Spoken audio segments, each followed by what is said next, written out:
보좌로부터 번개와 음성과 우리 소리가 나고 보좌 앞에 경의 등불 일곱이 있으니 이는 하나님의 일곱 영이라. 아멘. 성경은 구약과 신약으로 되어 있는 거 아시죠? 예수님이 오시기 전은 구약이라고, 예수님이 오시는 후를 신약이라 해요. 또 큰 차이는 성령이 있습니다. 구약의 성령의 이야기, 신약의 성령의 이야기가 달라요. 그렇다고 해서 구약에는 성령이 없느냐? 있어요. 하나님의 영이 천지를 창조하셨다 그래요. 그리고 하나님의 영이 임하면 선지자가 돼요. 구약의 선지자들은 다 하나님의 영이 임했는데 하나님의 영이 성령입니다. 또 구약의 많은 이적들 성령이 하신 능력의 표시입니다. 근데 구약, 신약 성령이 뭐가 다르노 하면 신약의 말씀 생각해 보세요. 신약에는 성령을 받으라 말씀이 나와요. 근데 성령을 받으라 하는데 끝이 아니고 성령을 받아 내 증인이 되라 나와요. 그러면서 성령이 우리 안에서 하시는 일을 말씀해요. 말씀을 생각나게 하고 깨닫게 하고 우리를 변호해 주고 능치 못할 일 없이 일을 만들어 가시고, 신약의 성령 이야기는 성령이 우리 안에 내주하신다. 그래서 성령의 집이 우리가 되는 거예요. 이런 개념은 구약에는 없어요. 구약에는 하나님의 영이 임하여 예언하게 하고 능력을 행하는 일은 있는데 사람 속에 성령이 거하여 성령의 전이 된다는 것은 그런 개념이 없어요. 그러나 이제 선지서 보면은 예언이 나와요. 예언. 구약의 이스라엘을 이야기하면서 이 이스라엘이 왜 그렇게 실패했나? 실패한 이유를 한마디로 말하면 주의 율례, 규례, 명령, 말씀을 안 지켜서 그렇대요. 말씀을 안 지켜서 이들이 벌을 받아 포로로 가고 또 학살을 당하고 그렇대요. 근데 구약에는 성령이 있으시지만 성령이 사람 속에 들어가 거기에 거처를 마련하시고 그렇게 계시지 않으셨다. 성령이 안에 없으니까 사람들 속에 말씀이 거하지 않아 말씀을 행하지 못했다는 겁니다. 성령이 안에 거하지 않아 말씀이 그 안에 거주하지 않았다. 보면 말씀과 성령을 같이 엮어서 말씀해요. 그래서 구약의 선지자들 그들의 예언은 이런 거예요. 새로운 시대가 오면 성령이 우리 속에 심령에 들어와 성령이 임하며 율례를 규례를 행할 수 있게 하신다 나와요. 선지자들이 본 구원의 길은 사람 힘으로는 말씀을 행할 수 없고 성령이 우리 속에 임하여 성령으로 말미암아 말씀이 우리 속에 거하며 그 말씀을 행할 수 있게 하신다. 예수님이 하신 말씀도 성령이 거하며 성령이 예수님의 말씀을 생각나게 하고 깨닫게 하신다. 그리고 성령이 임하며 권능을 받아 내 증인이 되라. 성령이 임하여 말씀을 행하는 이게 사람 힘으로 되는 게 아니고 성령의 힘으로 되는 겁니다. 교회는 다니는데 말씀으로 살지 못하는 이유가 뭐냐니까 내 힘으로 내가 말씀을 살려고 하면 100번 하면 100번 실패해요. 그래서 10년, 50년을 다녀도 그 믿음이라 변화가 없어. 변화가 있으려면 성령으로만 사람이 변화되는 겁니다. 그래서 성령의 열매가 있는 거예요. 갈라디아서에 나오는 5장에 성령의 열매 읽은 적이 있죠. 그 성령의 열매를 모아 또 요약하면 올 본문에 로마서 14장 17절에 나오는 성령 안에 있는 의와 평강과 희락입니다. 성령 안에 있는, 성령 밖에 있고 성령 안에 있는데, 성령 안에 있는 예수님이, 우리가 지금 새벽에 요한복음을 읽고 있는데 예수님이 하신 말씀도 다 성령과 관련되는 말씀이에요. 니고데모 이야기 아시죠? 요한복음에 니고데모가 와서 예수님에게, 예수님이 정말 하나님의 사람인 것 같습니다, 칭찬을 해요.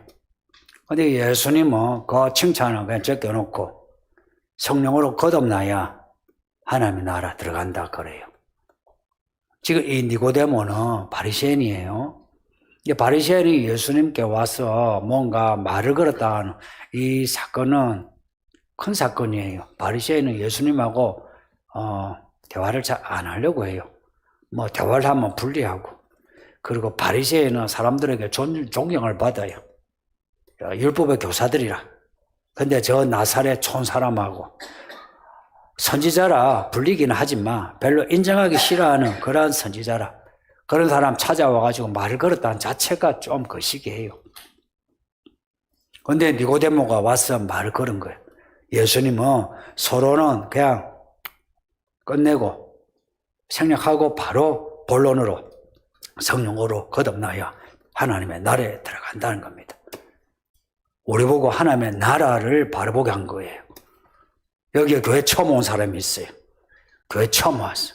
근데 이 사람은 올 때에 영생과 하나님의 나라에 대해서 별로 관심이 없어. 그냥 온 거라. 뭐 교회 한번 가자 해서 왔고, 그 교회 가면 병도 나는 데서 왔고, 그렇게 온 거라. 그렇게 왔는데 예수님이 대뜸 하시는 말씀이, 거듭나지 않으면, 성령으로 거듭나지 않으면 들어갈 수 없다, 하나님의 나라야, 이런 말씀을 들은 거라. 들으니 이 말씀의 차원이 자기하고 안 맞아. 자기는 그런데 관심도 없어.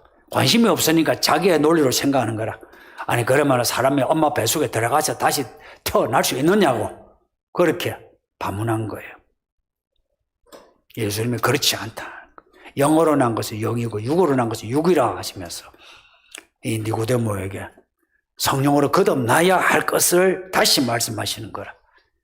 그러니까 우리의 논리로서 이건 받아들일 수 없어요, 무슨 말인지 모르겠어 라고 하는데도 불구하고 예수님은 반복해서 성령을 계속해서 말씀하시는 거라. 그리고 앞에 예수님을 소개했던 요한이 요단강에서 물세를 주고 있었어요.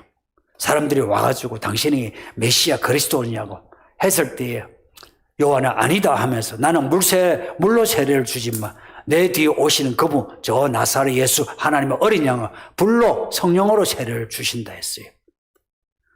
요한이 말한 바 예수님이 오셔서 하실 일이 뭐냐? 요한은 물세례를 주지만 예수님은 성령 세례를 주시기 위해 왔다. 예수님이 이 땅에 사시고 전하시고 죽으시고 부활하시고 올라가신 이유, 우리에게 성령을 주시기 위해서라. 이게 확실한 겁니다. 이건 확실한 거라. 논리적으로 확실한 거라. 우리가 성경을 믿는다 할 때에 그냥 내가 내 믿음으로 믿습니다 했어, 이게 믿음이 아니죠. 우리가 믿는다 할 때는 철저하게 성경의 논리를 따르는 겁니다. 성경의 논리예요. 믿음은 성경의 논리를 따르는 게 이게 믿음이지. 이거 놔두고 내가 가지고 있는 종교생과 기질과 혹은 내 신념을 가지고 믿는 건 믿음이 아니죠. 예수님은 누구에게든지 성령을 말씀하신 거라. 그래서 제일 많이 말씀하신 비유도 성령에 대한 말씀이에요. 그 성령의 나라가 하나님의 나라, 하나님의 나라가 성령의 나라라는 겁니다. 그 하나님의 나라에 들어가려면 성령으로, 예를 들어서 말씀의 씨앗을 받아서 싹을 넣고 꽃을 피우고 열매를 맺는데 어떻게 가능하냐? 어떻게 가능하냐 하는 거예요. 성령으로만 가능하다. 모든 비유에 그 열매를 맺는데, 달란트를 남기는데, 머나를 남기는데, 기름을 준비하는데, 예복을 입는데 그 방법이 뭐냐니까 성령 아니란 거예요. 그게 성령 아니란 거라. 이게 너무 명확한데, 근데 오늘날 이 교회가 이 부분이 희미해진 거라. 그 교회를 다니고 신앙 고백을 하면 구원받은 걸로 여겨요. 구원받은 거 어떻게 알아? 신부님들, 내가 구원받고 당신이 구원받은 거 어떻게 알아요? 내가 구원받았다면 구원받은 거예요. 아닌 거라. 어떻게 아느냐? 그걸 성령으로 거듭나야 하면은 바람 소리가 나. 어디서 나는지 모르지만 바람이 불고 하면 종자락이 흔들려요. 성령이 불과 같고 폭풍과 같은데 성령이 임했는데 사람의 이런 날리는 이름이 변화가 없을까요? 이게 없을 수 있을까? 성령을 받은 사람이 변화가 없을까 하는 겁니다. 성령을 받았으면 사람이 날리는 게 있어야지. 종이자락도 날리는데 성령은 하나님의 영이시라. 하나님이 잡고 한다는데 아무런 변화가 없을까 하는 거예요. 성령의 사람은 표가 나요. 그래서 사도들이 사마리아로 에베소에 가서 봤을 때에 교회는 다녀. 예수는 믿어. 물세례 받았어. 그런데 이들이 성령을 받았는지 확인하는데 안 받은 거라. 그래서 이들은 성령을 받으라 하고 말씀을 가르치고 기도를 하여 성령을 받게 하신 거라. 그래서 사도행전에 있는 교회는 성령 교회입니다. 따지면 1장에 성령 이야기였어. 시작했으니까 성령의 행전입니다. 그 뒤에 나오는 로마서부터의 서신서는 성령이 보내시는 음성입니다.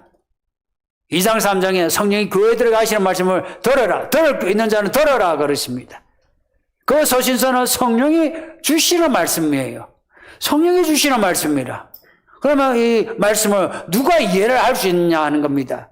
성경 구절을 암송한 데서 안다고 할 수 있습니까? 이 성경에 이 말씀에 담겨진 의미가 얼마나 깊은지 압니까?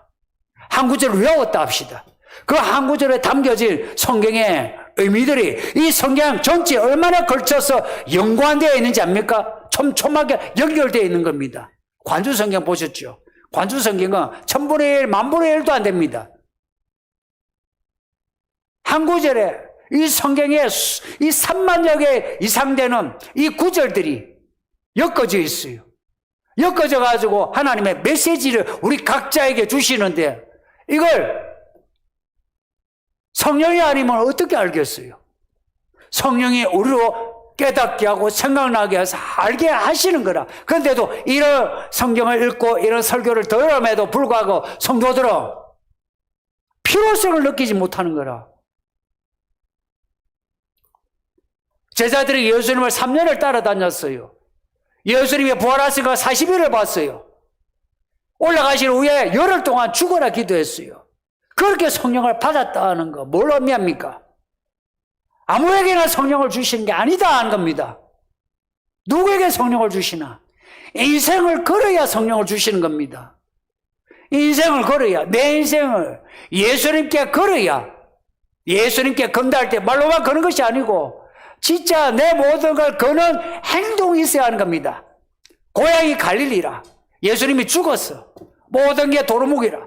그럼에도 제자들은 돌아가지 않았어요. 예루살렘에 머물러서 기도를 했어요. 남의 집 살이하면서 기도를 했어요. 기도했더니 기약은 없었는데 때가 되니까 성령이 임했는데 말을 하게 되는 거라. 처음에 한 그 방언은 우리가 지금 하는 방언하고 달라요. 외국어 방언이라. 왜 외국어 방언을 하게 하셨느냐? 외국어로 가라니까. 그래서 외국어 방언을 하게 하신 거라. 그러면 오늘 우리는 전 세계에 이제 교회들이 있어요. 교회 없는 곳도 이미 옛날에 교회가 있었던 곳이라. 이제는 곳곳에 있는 이 교회 그리고 이 성도들이 이제는 이 영역에서 하나님의 일을 해야 되는 거예요. 그 하나님의 일을 누가 할 수 있느냐? 아무나 하지 못해요. 교회 패착은 아무나 교회 일꾼으로 세우는 거예요. 아무나 교회 목사가 되고 아무나 장로가 되고 아무나 되고. 예, 맞아요. 아무나 다 부르셨어. 아무나 다 부르셨고 아무나 목사가 되게 하고 아무나 장로가 되도록 길을 열어주셔서. 그러나 장로답고 목사답고 교회 일꾼 다올 때 그 다음과 열매를 성령을 받은 사람만 가능해요. 이 아이러니를 아십니까? 성령을 받은 사람만 뭘 하든지 열매가 있어요. 그 열매는 하나님의 나라의 열매예요. 첫째로 그 사람에게 의와 평강과 희락이 있어요. 의와 평강과 희락이 있는 사람의 인격과 말과 행동을 보신 적이 있습니까? 일반적으로 가지고 있는 사람의 상식과 양심, 그리고 이 시대의 정신, 문화적인 어떤 그 레벨, 그걸로는 알 수 없어요. 왜냐? 이 말씀은, 이 나라는 여기에 속한 것이 아니고 하늘에 속한 것이라. 요 안에 하늘에 봤을 때 그 보좌가 어떠하고 그 주변에 있는 그 24장로와 7생물 어떠하냐 말이에요. 이 땅하고 달라요. 이 땅하고는 완전히 다른 차원이라. 성령이 아니면 이 땅에 있는 하나님의 나라를 볼 수가 없어요. 어떻게 성령을 하나님의 나라를 모르는데 어떻게 그 나라의 일을 하겠어요? 논리적으로 생각해 보세요. 논리적으로. 만일에 성령을 빼고 나면 목사 필요 없어. AI 갖다 놓으면 돼. 목사보다 더 공부를 많이 하고 자료가 많은 AI 갖다 놓고 설교 들으면 되죠. 교회 일 똑같아. 부엌에도 돈 주고 사람 부르고 교회 행정도 재정도 사람 불러가지고 시켜놓으면 더 잘해요. 근데 왜 기름 부은 사람을 교회 일을 시켜야 되냐는 거라. 부엌에 허들의 일을 하는 것도 기름 부음을 받은 성령의 사람을 일을 시켜야 되는 이유가 뭐냐는 거예요. 하나님의 일이라. 그 하나님의 일을 하나님의 나라의 일이라. 그 하나님의 나라의 일은 성령 안에서만 가능한 겁니다. 이 성령 안이란 거는 구원에서부터 구원의 열매까지 포함하는 겁니다. 구원부터요. 구원입니다. 구원. 성령이 아닌데 어떻게 구원받습니까? 교회만 다닌다고 구원받는 거 아닌 걸 이제 여러분이 아시죠? 구원의 열매가 없는데 어떻게 구원을 확정할 수 있습니까? 그죠? 그 구원의 열매가 뭡니까? 그게 성령의 사건이라. 내적으로는 의와 평강과 기쁨이 구원의 사건이고, 외적으로는 예수의 정의로서 이 복음을 사람들에게 전하여 사람을 얻는 열매가 이게 증거예요. 이 두 가지가 없는데 어떻게 우리가 하나님의 일꾼이라 할 수 있습니까? 이 교회 분위기를 너나 내나 비슷하니 성령 있더라 없다 우리가 열심히 하면 되지, 이런 분위기에 빠져들면 안 되고, 너도 나도 성령을 향해서 달려가야 합니다. 성령을 받아야 되고, 성령의 은사를 가져야 되고, 성령의 능력을 가져야 되고, 그러한 사람은 바닥을 찍어도 의와 평강과 기쁨으로 살아가요. 꼭대기에 있어도 자고하지 아니하고 교만하지 아니하고 안주하지 아니하고 의와 평강과 희락을 가지고 살고요. 그래서 여자나 남자나 나이 든 사람이나 젊은 사람이나 오래 묵은 성도나 이제 들어온 성도나 그래서 하나가 될 수 있는 겁니다. 어떻게 하나가 되겠습니까? 각자 생각이 다른데 그러니까 끼리끼리 모이잖아요. 생각이 맞는 사람끼리. 그렇게 생각이 맞는 사람끼리 모여서 1년 2년 지나가지고 믿음이 자란 적이 있던가요? 경험을 해보셨죠? 그런 사람하고 어울려서 믿음이 자란 적이 있습니까? 안 자라요. 오히려 믿음이 녹슬어요. 삐그덕삐그덕거려. 이제는 기도하는 것도 삐그덕삐그덕, 예배하는 것도 삐그덕삐그덕이라. 예전에는 새벽이고 수요일이고 금요일이고 오다가도 삐그덕삐그덕 하면 이제는 자기가 정해. 이제 수요일은 오고 원로는 안 오고 새벽에도 일주일에 한 번 오고 안 오고 지가 정해. 내가 정하는 거라. 어떻게 내가 정할 수 있어요? 자기가 하나님인가? 어떻게 자기가 정할 수 있어? 내가 어떻게 그걸 정할 수 있어요? 내가 이 예배 참여하고 저 예배 참여 안 하고 이 헌금하고 저 헌금 안 하고 내가 어떻게 정할 수 있어요? 우리가 그렇게 내가 판단하고 행동하지만 엄밀히 따지면 누가 그걸 정할 수 있어요? 성령 안에서 할 때는 성령의 다스림입니다. 성령이 다스리는 거라. 그 성령의 다스림 속에 내가 엎드려야 되고 받아야 되고 따라야 성령의 열매가 맺히는데, 요한이 본 하늘에 가보니까 하늘은요 온통 하나님의 보좌 앞에 엎드리는 존재밖에 없어요. 그 하나님의 나라가 이 교회가 하나님의 나라의 그림자라면 이 교회는 주의 말씀 앞에 전부 다 엎드려야 되는 겁니다. 목사도 엎드리고 여러분도 엎드려야지. 만약에 여러분 중에 누군가 나도 내 생각이 있고 내 의식이 있고 내 주관이 있고 내 뜻이 있고 이렇게 해서 따로 놀면은 그거는 하나님에게 속하지 않은 거라. 요한이 본 하나님의 나라는 하나님 보좌가 걸쳐 있고 그냥 어디에서나 하나님의 보좌를 볼 수 있고 어디에서나 하나님을 경배할 수 있는 그런 나라였어요. 똑같이 교회도 또한 그렇게 돼야 되는 거예요. 이 교회는 저나 여러분이나 전부 다 성령을 받은 하나님의 종이 되어서 하나님을 섬기는 그런 교회다운 교회가 됩시다. 예.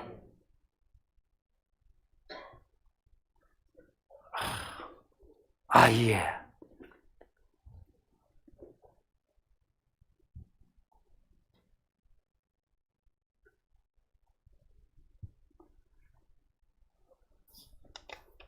요즘 사회를 보면 같은 사안에 대한 극명한 의견차를 보입니다. 성령 안에 의로 산다면 성도들은 사건의 옳고 그름을 보는 시각이 같아질 수 있나요? 예수님 때에 사회가 되게 복잡했어요. 아시는 것처럼 바리새인, 사두개인, 에센파, 제사장, 그리고 제사장도 레위 제사장, 또 헤롯과 관련돼서 로마 정치가 개입된 제사장, 사내들의 공회 안에도 여러 파가 있었어요. 사람들이 각자 양극단에서 정치적인 견해를 내놓았어요. 그래서 사두개파는 친로마, 바리새파는 반로마 해서 사두개파, 바리새파가 와가지고는 예수님에게 정치적인 시험을 했어요. 세금을 내야 될까 안 내야 될까요? 예수님이 뭐라고 대답했을까요? 뭐라고 대답했을까요? 자, 사두개파는 원하는 게 세금을 내야 된다. 바리새파는 내지 않는 게 좋다. 근데 예수님은 뭐라고 대답했어요? 가이사 것은 가이사에게, 하나님 것은 하나님에게. 자, 예수님이 대답하신 이 대답하고 이게 정치적인 사안이에요. 정치적인 사안이에요. 이 정치적인 사안에서 예수님이 말씀하신 가이사 것은 가이사에게, 하나님의 것은 하나님에게 라고 하는 이 대답하고 다른 대답이 정답이 될까요, 안 될까요? 예? 될까요, 안 될까요? 안 되죠. 요한이 정치적인 문제로 잡혀갔어요. 헤롯이 이제 결혼하는데 형수하고 사실 불륜과 같아요. 뭐 복잡한 문제 놔두고 결혼을 했는데 이거는 왕으로서는 해서는 안 되는 그런 불륜의 결혼을 한 거라. 그리고 결혼한 그 여자 또한 엄청난 여자예요. 그 여자의 딸도 엄청난 딸이고. 요한이 그걸 헤롯에게 직접 대놓고 비판한 겁니다. 헤롯 앞에 요한이 그 왕의 사생활 문제를, 그러면 요한이 이제 그렇게 헤롯에 대해서 비판을 했을 때, 그러면 요한의 태도와 예수님의 태도가 같았을까요, 달랐을까요? 요한이 그런 정치적인 문제 혹은 왕의 사생활 문제를 지적했을 때 예수님이 그렇게 하면 안 돼라고 하실까요? 아니면 묵인하셨을까요? 예? 묵인했다. 그리고 예수님이 헤롯에 대해서 하신 말씀이 있어요. 여우새끼라고. 실제로 그 아버지의 헤롯 대왕이 있고 예수님이 성장했을 때 헤롯 안티파에서 분봉왕입니다. 근데 그 아버지, 예수님이 태어났을 때 그 헤롯 대왕, 또 정치적인 수완이 대단하지만 예수님 때 헤롯 안티파도 대단한 사람입니다. 이 사람이 요한을 죽인 거야. 예수님은 그 헤롯을 여우라고 했습니다. 여우 새끼라고. 예수님하고 요한의 헤롯에 대한 정치적인 견해가 다를 수 없었다. 같다.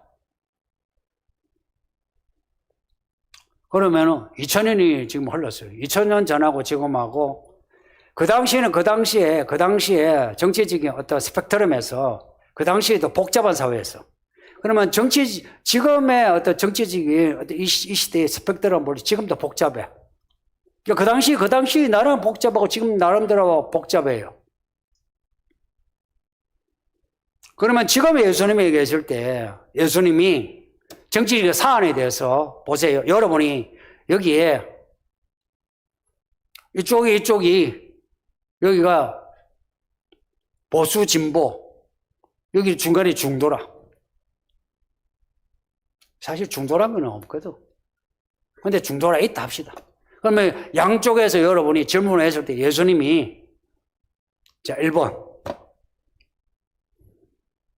가이사의 것은 가이사가 하나님의 것에게 사실은 그 대답이 모호하지만 그러나 예수님이 명확하게 답을 하신 것처럼 답을 주신다. 1번 2번 뭐 정치적인 문제니까 뭐 이쪽은 이쪽 들어올고 저쪽은 저쪽 들어올고 이쪽은 이쪽 옳은 대로 자 정치적인 그런 의견을 표출하고 살아가세요 라고 한다. 2번 1번일까요? 2번일까요?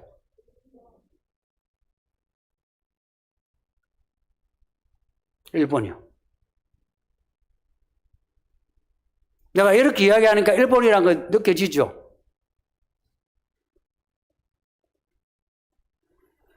왜 1번이어야 하는 이유를 말씀드릴게요. 만일 하나님의 나라가 이 땅의 일과 무관하다면은 그냥 알아서 하면 돼요. 알아서 각자의 그 포지션에서 각자 하나님의 나라를 향하면 돼요. 하나님의 나라는 모든 일과 관련돼요. 특히 정사와 권세를 하늘의 정사와 권세만이 아니라 땅의 정사와 권세, 세상의 모든 권력의 이야기는 영적인 문제입니다. 세상의 모든 권력의 문제, 경제의 문제는 영적인 문제입니다. 이 말을 잊지 마요. 이래 이야기해도 희한하게 못 받아들여. 모든 그 문제는 정치적인, 경제적인 문제는 전부 영적인 문제예요. 예수님 보세요. 만몬이냐, 그 돈이냐, 하나님이냐 할 때 그 돈이냐 할 때 그 돈이 만모니즘이에요. 그 단어가 만몬이라는 헬라어예요. 그 신 이름이라. 벨리알이냐, 그리스도냐. 똑같은 거예요. 그리스도냐, 벨리알이냐, 하나님의 돈이냐. 그 벨리알이 뭡니까? 구약에 나오는 그 우상을 말이에요. 우상 이름이에요.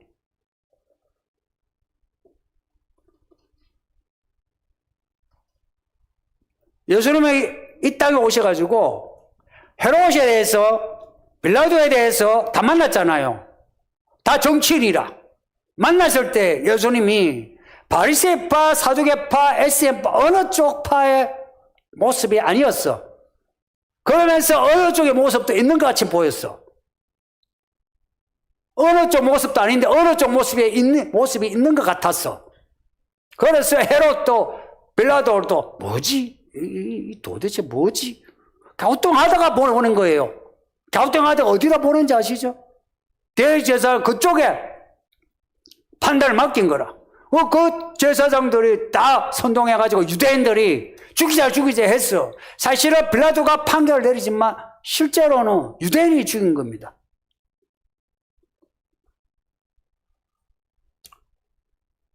모든 권력과 경제의 문제는 하나님과 관련돼요. 그럴 때는 하나님의 뜻이 있는 거라.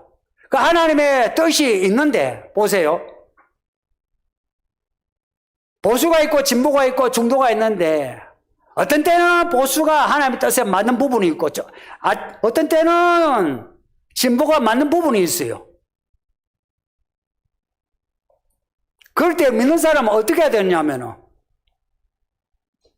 보수가 맞으면 보수 쪽에 붙으면 되고, 진보가 맞다 진보 쪽에 붙으면 되는 겁니다.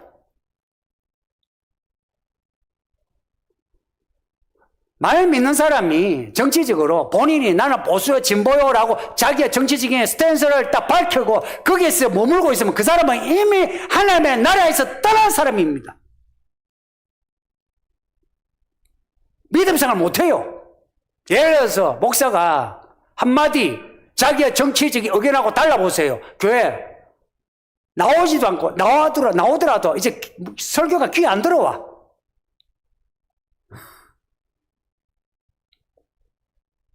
자기가 지지하는 정권이 펼치는 정책을 목사가 비판하면 귀에 안 들어와. 당신이 뭘 믿느냐? 당신의 정치적인 어떤 스탠스, 그게 중요하냐? 믿음이 중요하냐? 이걸 묻고 싶은데, 그런 질문도 못 받아들여. 이게 도대체 어찌된 일이에요? 예수를 믿는다는데도 못 받아들여.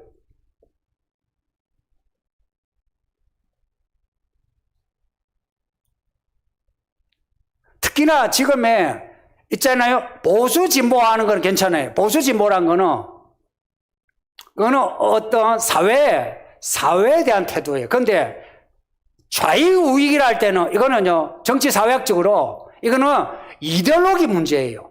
이 차이를 아세요? 보수 진보는 괜찮아요. 그런데 좌익이라 할 때는 그것은 사회 보수 진보 이런 문제가 아니고 그것은 유물론에서 나오고 그 유물론은 철저하게 성경의 논리와 배치되어 있어요. 좌익이라 할 때는 차라리 그냥 진보 괜찮아요. 우리 모두가 진보적인 측면이 있잖아.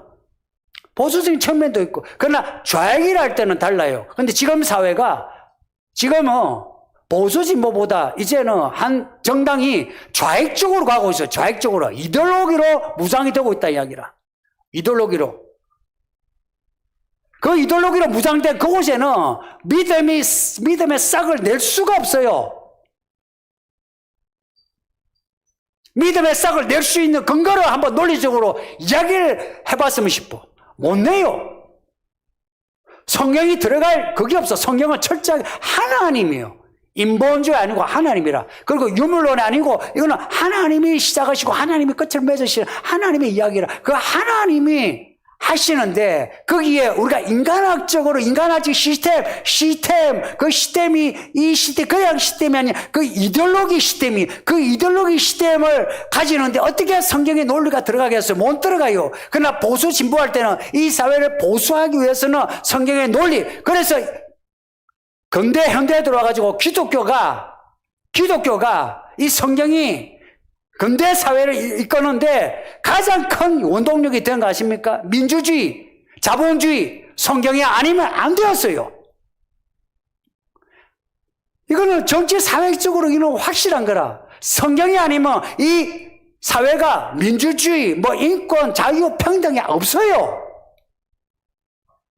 보세요. 그 근거가 있어요. 옛날에 그 고대 그리스에서 민주주의가 있었어요. 그때 그 민주주의가 지금의 민주주의하고 같은 줄 압니까? 차별 민주주의라. 그때 그 민주주의와 지금의 민주주의 달라요. 그때 민주주의를 극복하고 지금의 민주주의를 만든 것은 성경입니다. 옛날에도 자본주의가 있었어요. 그러나 지금의 이 자본주의, 자유경쟁의 자본주의가 있게 된 것은 성경이에요, 성경. 성경이 아니면 안 되는 거예요. 그렇게 해서 이 사회가 여기까지 왔으면은, 있잖아요?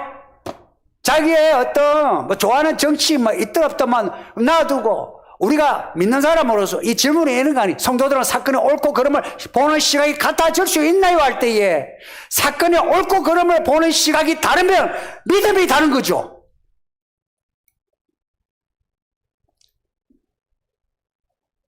이해가 되나? 사건에 대한 시각이 다르면 믿음이 다른 거지. 그걸 다양성 안에서 이렇게 볼 수 있고 저렇게 볼 수 있다 할 수 있느냐는 거예요. 그러나 조심해야 될 건 이거예요. 나는 옳고 너는 틀리다 말을 못해요. 나는 옳고 너는 틀리다 말 못하는 거라. 예를 들어서 목사인 제가 여러분보다 옳은 판단을 했어. 그렇다고 해서 나는 옳고 너는 틀리다 말 못하는 게 이런 거예요. 저나 여러분이 바라봐야 할 거는 말씀이요 하나님이에요.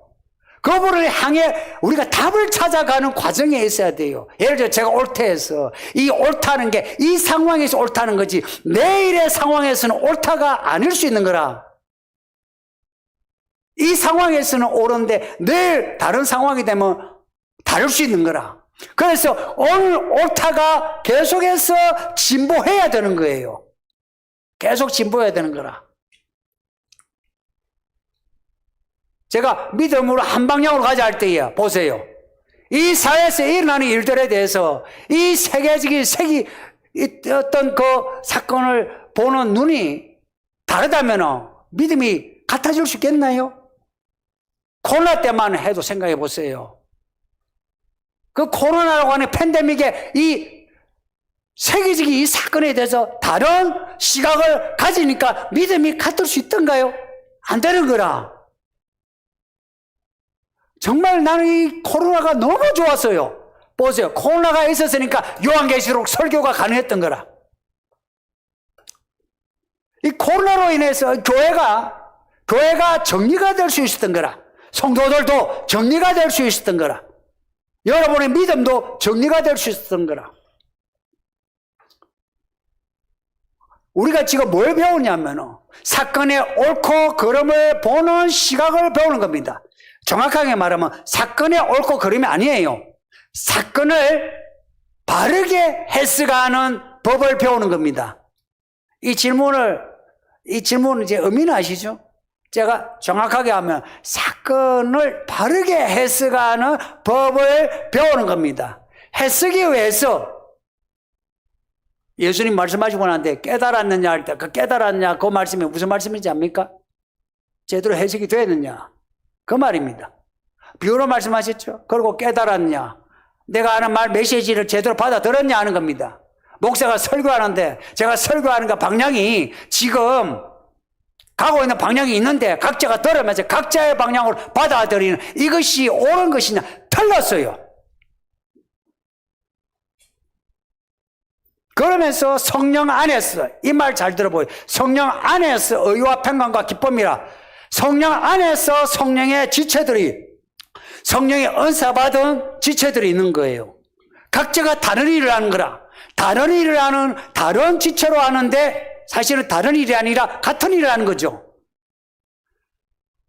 논리를 생각해야 돼요. 다른 지체인데 같은 몸 안에 있는 사건에 대해서 다른 해석을 하는데 같은 일을 할 수 있나요? 한 집안에 예를 들어 집 문제가 나왔다. 이사를 해야 되는데 남편과 아내가 이 문제에서 다르게 해석을 하는데 그 부부가 같은 마음으로 할 수 있나요? 돼요? 안 되지. 그게 되려면 부부가 이 이사 문제에 대해서 같은 마음을 가져야 되는 거지. 예를 들어서 이번에는 어느 동네를 가자 했을 때 아내와 남편이 같은 마음을 가져야지. 나는 삼성동이 좋아요. 나는 삼당동이 좋아요. 양쪽이 딱 그것만 고집해봐요. 안 되지. 그러니까 우리가 하나님 주신 대로 가자 이러면은 그럼 같아지는 거죠. 여러분 중에 나름 내가 똑똑하다 싶은 사람들 잘 들어요. 헛똑똑이 되지 마. 뭘 배워야 하냐면 사건 해석하는 거 배우는 거예요. 사건 해석 배우는 거예요. 그 사건을 해석해야 될 이유가 있어요. 그 사건이 시대의 징조라. 크게는 이 세기 말 중에 이 징조고 좁게는 내 인생이 징조라. 그 사건을 내가 제대로 해석을 해야 내가 내 앞길을 바로 갈 수 있지. 이걸 해석을 못 하는데 내가 어떻게 바르게 갈 수 있어요? 그리고 사람들과 만나가지고 이런 거예요. 내가 나름 정치적인 의견이 있어도 이쪽에서 정치적으로 막 서로 의견 나누고 하죠. 끼지 마세요. 선거 때마다 뭐 요 위에 헬스에 목욕탕에 앉아있으면 싸워. 그리고 싸우는 양반들 전부 다 늙은 양반들이야. 젊은 사람은 가만히 있어요. 왜 싸운지 아시죠? 그런데 끼어가지고 당신 틀렸어, 맞소, 그러지 마세요. 그런 이야기 아예 꺼내지 마세요. 말하자면 논쟁을, 쓸데없는 논쟁 할 거 없어요. 그냥 우리는 우리의 방향으로 그냥 가면 되는 거예요. 그리고 이 교회에서도 어떤 정치적인 어떤 그 이슈가 나올 때에 자기의 정치적 스탠스 고집하지 마. 지가 뭐 똑똑하다고 내가 뭐 나는 이쪽 좋아 저쪽 좋아. 얼마나 똑똑해, 얼마나 공부를 했냐고. 솔직히 말해서 무식하잖아. 모르면 배워야지. 그 알량한 지식 가지고 나는 이쪽 좋고 뭐가 좋고 뭐가 좋고 진짜 창피하지도 않은지 몰라. 정말 이 들으면요 정말 남사스러워. 목사들이 만나면은 무슨 이야기 할 것 같습니까? 예? 총회, 노회, 목사님들 친구끼리 모이면 무슨 이야기 할 것 같습니까? 예? 여러분, 다 성경 이야기하고 그럴 것 같죠? 정치 이야기하고요. 차은우 이야기하고요. 아파트 이야기하고요. 없어요, 다른 거. 이게 현실입니다. 다른 이야기가 없어요. 사모들 만나면 무슨 이야기 할 것 같습니까? 아이고, 이 옷 예쁘네. 저 옷 예쁘네. 아, 이번에 가방을 새로 사셨나봐. 장로들이 만나면 무슨 이야기 할 것 같습니까? 아, 이번에 골프를 했는데, 아우, 야, 역시 골프는 저 정말 가야 돼. 아, 거기가 새로 뜨는 곳이야. 이런 이야기.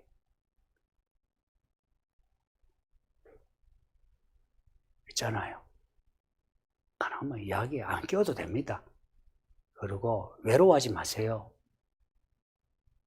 그리고 우리 모두는 성경 안에서 성령을 따라 절대적으로 누군가 옳다고는 할 수 없어도 옳은 길을 배워나가야 합니다. 그래서 그 방향으로 우리가 맞춰 가야 돼요. 그래서 가능하면 이 질문은 이런 거죠. 정치 이야기죠.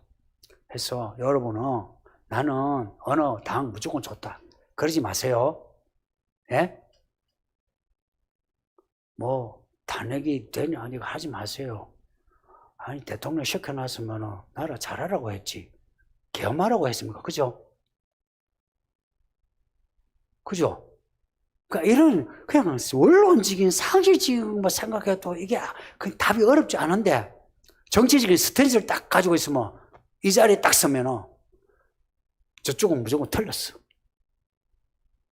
그게 아니요. 우리는 어디서 봐야 됩니까?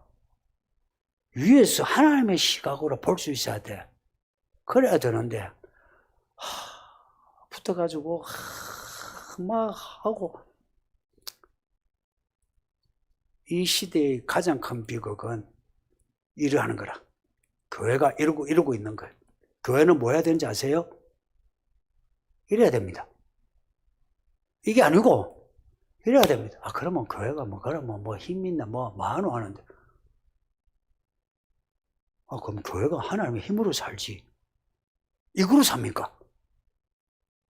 기독교인이 300만 명, 1000만 명, 그 이야기를 해. 그래서 기독교 투표, 머리 두수로 투표를 따져.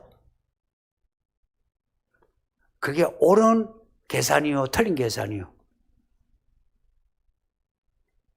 교회 목사님들이 우리 기독교인이 1000만 명이고 600만 명이고 몇만 명이 하면서 우리 기독교인이 힘을 합치면 된다 하는데 그래, 이스라엘은 전부 다 기독교인이었어.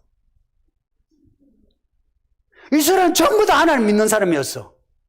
그래서 어떻게 됐는데? 기독교인이 1,000,000명이면 뭐 2,000,000명, 3,000,000명, 4,000,000명, 이 나라 전부 다 기독교인이면 그러면 제대로 갈 것 같습니까? 목사님들 그러니까 여러분도 같이 따라가는 거라. 1,000,000명이다, 300,000명이다. 숫자는 안 중요해요. 중요한 거는 구원받은 사람이 중요해요. 이 교회도 저는 많은 사람이 오기를 원해요. 그러나 한 사람이라도 온다면은 성령을 받고 구원받는 거, 이게 목표지. 그냥 이 자리에 두수를 채우고 싶은 마음은 없어요. 이 사회 이슈에 대해서도 여기에 저기에 휩쓸려 가지 마시고 하나님의 뜻이 무엇인가를 찾으셔서 우리가 같은 마음으로 그 방향으로 가도록 합시다. 저도 많이 조심해요. 여러분 혹 시험에 들까봐 뭐 말을 하려고 해도 내가 조심해요. 하지 않아. 거의 하지 않죠, 그죠? 거의 안 해. 시험 들까봐. 그럼에도 이 메시지 담겨진 기본 있잖아요. 기본 방향을 여러분이 눈치채고 그 방향으로 같이 가자 하는 그런 마음이 안에 가득한 겁니다. 예, 우리 합심해서 기도합시다. 다 같이 기도합시다. 아버지 하나님 감사합니다. 오늘 우리를 불사의사 이렇게 예배하게 하시니 감사합니다. 정말 감사합니다. 또 감사합니다. 할렐루야. 우리를 그냥 안 두시고 부르셔서 이렇게 이 오후에 와서 예배하게 하시니 이